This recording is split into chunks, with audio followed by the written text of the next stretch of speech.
sudah pernah mendengar istilah tentang teks akademik dan teks non-akademik? Teks akademik dan teks non-akademik merupakan kedua hal yang berbeda loh teman-teman.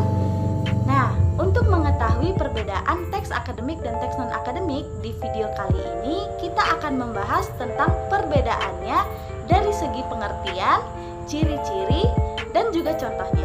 Yuk sama-sama kita bahas.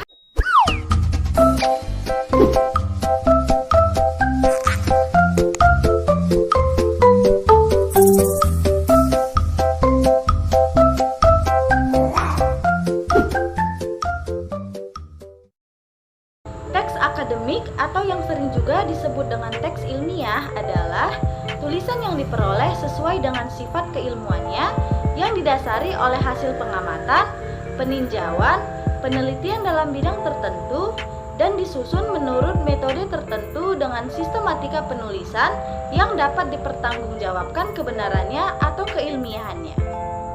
Teks akademik ini bisa berupa skripsi, buku, makalah, proposal penelitian, laporan praktikum, dan artikel ilmiah. Selanjutnya ada teks non-akademik. Teks non-akademik merupakan karya yang penulisannya tidak didukung oleh fakta yang biasanya hanya berdasarkan fakta pribadi. Teks non-akademik juga dapat didefinisikan sebagai segala sesuatu di luar hal-hal yang tersirat ilmiah dan tidak berlaku pada satu teori tertentu. Teks non-akademik biasanya disampaikan dengan menggunakan bahasa yang non-ilmiah. Teks non-akademik bisa berupa cerpen, dongeng, novel, puisi, pantun, dan cerita fiksi lainnya. Nah, teman-teman, mari kita sama-sama melihat contoh dari teks non-akademik, yaitu cerpen yang berjudul Kancil dan Buaya. Riri, kisah kancil dan buaya. Kancil adalah binatang yang cerdas dan baik hati. Semua hewan di hutan sangat sayang kepadanya. Kadang-kadang mereka datang untuk meminta nasihat kepada Kancil. Dengan senang hati, Kancil akan mendengarkan keluhan teman-temannya.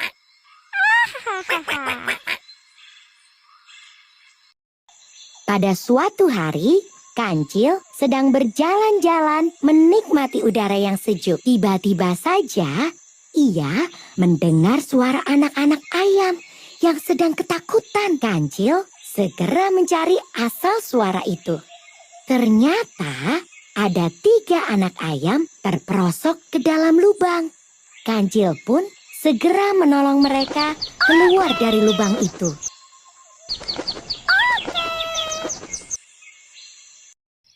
Setelah menolong anak-anak ayam, Kancil segera melanjutkan perjalanannya. Tak terasa, hari sudah begitu siang. Dan perutnya sudah mulai terasa lapar. Kancil menengok ke kanan dan ke kiri untuk mencari makanan.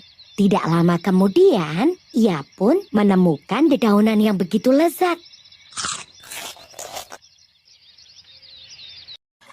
Setelah perut terasa kenyang, Kancil kembali meneruskan perjalanan. Semakin lama, matahari semakin terik membakar kulitnya. Kancil pun memutuskan untuk beristirahat di tepi sebuah sungai. Saat sedang minum, Kancil melihat ke seberang sungai yang dipenuhi dengan buah-buahan segar.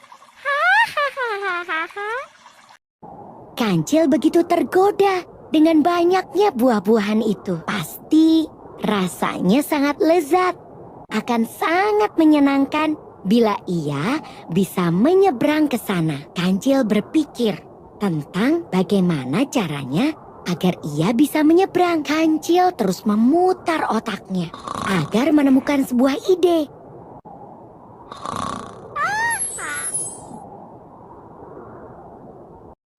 Aha! Kancil memperoleh satu ide yang hebat. Tanpa berpikir panjang, ia menghampiri buaya yang sedang tertidur. Ia membangunkan sang buaya dan berkata, Hai buaya, berapakah jumlahmu? Berjajarlah bersama teman-temanmu hingga ke tepi sungai, agar aku bisa menghitung kalian. Ini adalah perintah raja. Baginda raja ingin memberikan hadiah kepada kalian semua.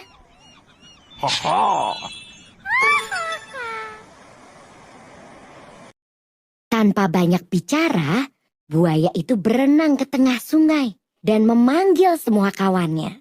Ia menyampaikan berita yang dibawa oleh kancil. Semua buaya merasa senang. Mereka membayangkan hadiah yang akan mereka terima. Tanpa berpikir panjang, para buaya segera mematuhi perintah kancil.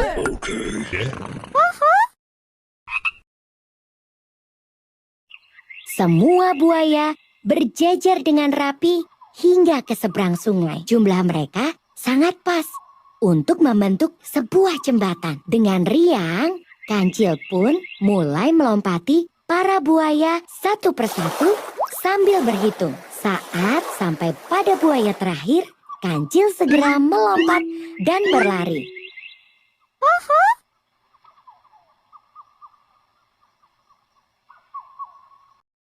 Kancil berlari dengan sangat cepat ke dalam hutan untuk menikmati buah-buahan. Di belakangnya, para buaya menggeram, menahan kemarahan. Rupanya, kancil telah berhasil menipu mereka semua. Ya, semua itu adalah akal kancil agar bisa menyeberang sungai tersebut.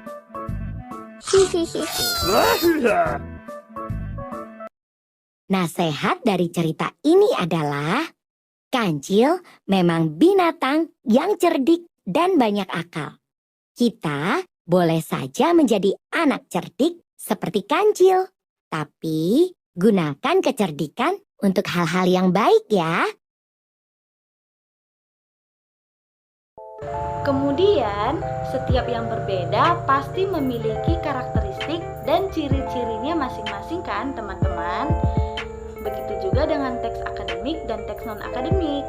Nah, adapun ciri-ciri dari teks akademik yaitu yang pertama memiliki objek yang diteliti, yang kedua memiliki bukti yang kuat, yang ketiga menggunakan bahasa ilmiah, yang keempat memakai istilah atau kata ilmiah, dan yang kelima berisi hasil dari sebuah pengamatan atau penelitian.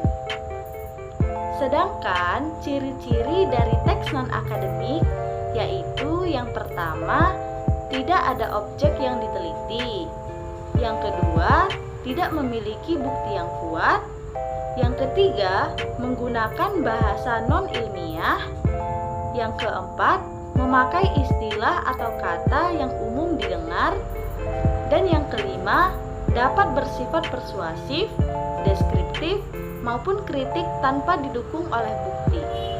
Nah, sekarang apakah teman-teman sudah mengetahui kapan saat yang tepat untuk kita menggunakan teks akademik dan non-akademik? Teks akademik digunakan dalam keperluan akademik dan formal. Misalnya, ketika berbicara dengan guru di sekolah, ketika melakukan wawancara dengan seseorang yang ahli, ketika melakukan presentasi di kelas, ketika berbicara dengan dosen, dan kegiatan formal lainnya. Sedangkan teks non-akademik digunakan dalam lingkungan yang tidak formal. Misalnya, ketika berbicara dengan teman, ketika berbicara dengan saudara, ketika berbicara dengan orang tua, dan kegiatan non-formal lainnya.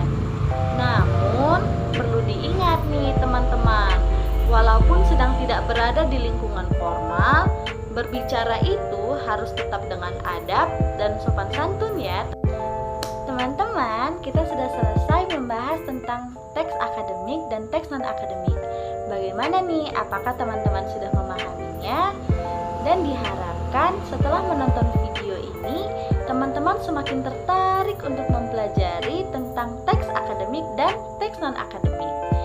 Dan yang terpenting, tetap semangat dalam belajar dan jangan pernah putus asa ya teman-teman. Sampai jumpa teman-teman.